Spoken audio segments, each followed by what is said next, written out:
স্বপ্নদোষ বা ঘুমের মধ্যে বীর্যপাত হলে শারীরিক কি সমস্যা হয় এই নিয়ে আজকের ভিডিওর মধ্যে আলোচনা করব। অনেক সময় দেখা যায় যে আমাদের শরীর গরম থেকে রাতে বীর্যপাত হয়ে গেল, সেটাতে কিন্তু কোনো সমস্যা নেই। যদি কন্টিনিউ সপ্তাহে একদিন, মাসে একদিন বা আপনি সহবাসের স্বপ্ন দেখছেন, আপনার ওপরে কোনো অশুভ শক্তি আছে, জিন, পরি, ভূত, প্রেত, এরকম ধরনের অশুভ শক্তি তারা রাতে স্বপ্নে আসে, স্বপ্ন নিশা যাকে বলে, এসে আপনার বীর্যপাত ঘটছে, সেক্ষেত্রে কোনো রোগ আপনার শরীরে ধরা পড়বে না। আপনি যে কোনো রিপোর্ট করান, কোনো রোগ ধরা পড়বে না। অথচ আপনার যে শারীরিক সমস্যাগুলি হবে, দিনের পর দিন আপনি রোগা হয়ে যাবেন, শরীর দুর্বলতা হয়ে যাবে, হাত পা জ্বালা করতে পারে, হাত পা ব্যথা করতে পারে এবং কোনো কিছু ভালো লাগবে না, ব্রেনটাও ঠিকমতো কাজ করবে না, কোনো কাজে এনার্জি থাকবে না, কোনো কাজ করতে আপনার ভালো লাগবে না। মাথা ঘোরা থেকে শুরু করে শারীরিক বিভিন্ন ধরনের সমস্যা কিন্তু দেখা দেবে। এটা যত দিন যাবে এমনকি আপনি বিছানাশয্যা হয়ে যেতে পারেন। শরীর শুকিয়ে যাবে দিনের পর দিন, কোনো কিছু ভালো লাগবে না, সবসময় কাজ করতে ইচ্ছা করবে না, কারোর ক্ষেত্রে দেখা যাবে সারাদিন শুয়ে থাকতে ইচ্ছা করবে, খিটখিটে মেজাজ হয়ে যাবে, কারোর কথা ভালো লাগবে না। এই সমস্যাগুলোই কিন্তু আপনি ভুগতে থাকবেন। অনেকের স্বপ্নদোষ আমাকে ফোন করে, তারা বলছে যে আমার এই সমস্যা হচ্ছে। আজকে যেমন একজন ফোন করে বলছে যে আমার সমস্ত শরীরে ব্যথা করে, কাজ করতে গেলে তারপরে আমি বিছানায় শুয়ে পড়ি এবং সমস্ত শরীরে জ্বালা করে।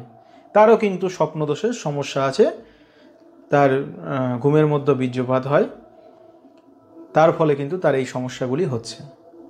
আর এই সমস্যার যে প্রতিকার, যদি আপনার উপরে কোনো অশুভ শক্তি থাকে, জিন থাকে, পরি থাকে, তাহলে এর প্রোটেকশান খুব শক্তিশালী নিতে হয়। ছোটোখাটো তাবিজ কবজে এগুলো ঠিক হয় না।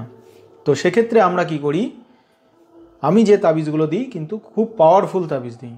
অর্থাৎ একটা তাবিজের মধ্যেই অন্তত 16-17খানা তাবিজ থাকে একসাথে। যদি পরিতে ধরে সেটা ঠিক হবে, যদি জিনে ধরে সেটা ঠিক হবে, যদি ভূত প্রেতে ধরে সেটা ঠিক হবে, মানে যাই আপনার ওপরে আসুক না কেন, যদি নিশা আসে সেটা ঠিক হবে, বা স্বপ্নদোষ মুক্তি, কুস্বপ্ন মুক্তি, এরকম বিভিন্ন ধরনের যে ক্যাটাগরির পদ্ধতিগুলো আছে সেগুলো কিন্তু আমি ব্যবহার করি। তার জন্য কি হয় যে একটা তাবিজ দিলেই বেশিরভাগ ক্ষেত্রে ঠিক হয়ে যায়। যাদের অনেক দিনের সমস্যা, অনেক কঠিন সমস্যা, তাদের ক্ষেত্রে হয়তো জল পড়া বা দ্বিতীয় আরেকটা তাবিজ দিতে হয়। তাছাড়া বেশিরভাগ এটাতেই ঠিক হয়ে যায়। এবার আপনি দেখা যাচ্ছে যে এই বিষয় নিয়ে বহু তান্ত্রিক দেখাচ্ছেন, বহু তাবিজ কবজ ব্যবহার করছেন, কিন্তু কোনো কিছুতে কিছু হচ্ছে না। কারণ এই আত্মাগুলোও পাওয়ারফুল থাকে, এর জন্যে অনেক সময় কোনো জায়গায় গিয়ে কোনো কিছু হয় না। তো এর জন্য এইগুলোকে পাওয়ারফুল তাবিজ দিতে হয়, তবে গিয়ে সেটা ঠিক হয়, না হলে সহজে কিন্তু ঠিক হয় না। আবার অনেক সময় ঠিক হতে কিছুদিন সময় লাগে। কারোর ক্ষেত্রে দেখা গেল 10-15 দিনে ঠিক হলো, কারোর ক্ষেত্রে 1 মাস লাগলো, কারোর ক্ষেত্রে 6 মাসও, 1 বছর পর্যন্ত সময় লেগে যেতে পারে। তবে এগুলো নিয়ে চিন্তা করার কোনো বিষয় নেই, এগুলো থেকে 100% আপনি মুক্তি পাবেন এবং এর মুক্তি পাওয়া আধ্যাত্মিকের ব্যবস্থা আছে। কিছু গাছগাছরার শিকড় আছে, সেগুলি প্রয়োগেও এগুলো ভালো হয়।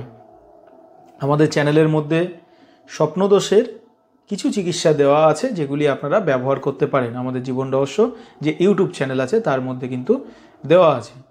যাদের এমনিতে শরীর গরম হয়ে বীর্যপাত ঘটছে, তাদের ক্ষেত্রে মারাত্মক কাজ করবে।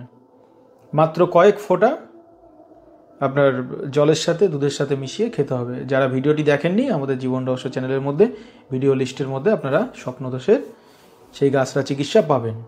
আর যাদের মধ্যে জিন, অশুভ শক্তির কারণে হচ্ছে, তাদের ক্ষেত্রে অবশ্যই তাবিজ কবজ নিয়ে এর প্রতিকার করতে হবে। ধন্যবাদ।